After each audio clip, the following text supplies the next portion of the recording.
Has match fixing become a critical issue in cricket? Has match fixing? Yep. Absolutely, very much so.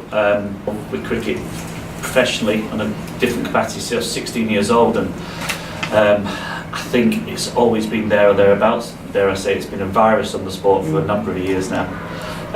But I think it all pretty much kick-started in 2000, I think, when the Hansi Cronje was the highest profile player to admit to match fixing, and since then I think it's gone to a different level, and it's certainly been dealt with in a far better way, shall we say, since then. Why is that? So that's the $1,000,000 question. I mean, I think it's so bad for the sport. In fact, it's absolutely dreadful for the sport, and it's sort of it is obviously a spectator sport, and if people start coming to watch live sport and not believing what's going on in the field, it's just a horrendous knock-on effect to the game itself. How easy or difficult is it to catch people? I don't impose bans during games, etc. So it'll certainly be taken away and handed over to the ICC corruption panels to be dealing with those games individually. Cricket is doing. Like I said previously, I think it's they're doing far more than what they used to, and I think it's like everything, they're adapting to ways of finding and catching match fixers as such.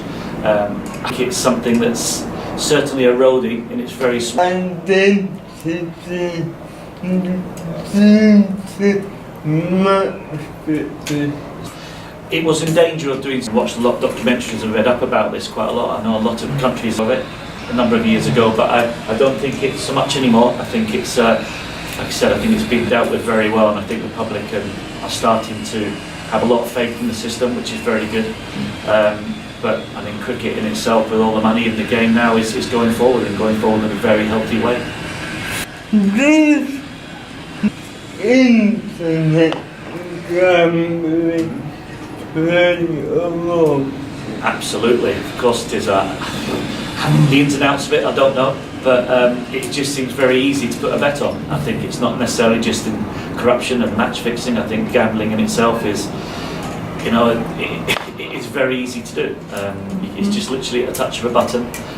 But yeah, I think it's very easy for people on the internet to communicate to parts of the world where they normally have to make a phone call. And in match fixing, those 2 minutes, the 2-minute gap between a game being live and being able to put a bet on is, I think, is how it's worked. And I'll say majority of it is internet gambling. So are there any particular regions in the world where fixing is more relevant? I would say yes. I would want to say the exact places where they are. I mean, I think the ICC certainly have areas of the world where they focus more of their time, which is only natural. I think if you look through the people who have been caught, certainly from a player point of view, it's quite spread, shall we say. But certainly there will be certain pockets of where international cricket's played that it's certainly far more rife, shall we say. But it's not necessarily in that particular country where it's being done. It can be any country in the world. Going back to the internet point, I don't think it's actually reflective on the actual cricketing country. It's reflective on it's just a worldwide epidemic, dare I say, or a virus to the sport.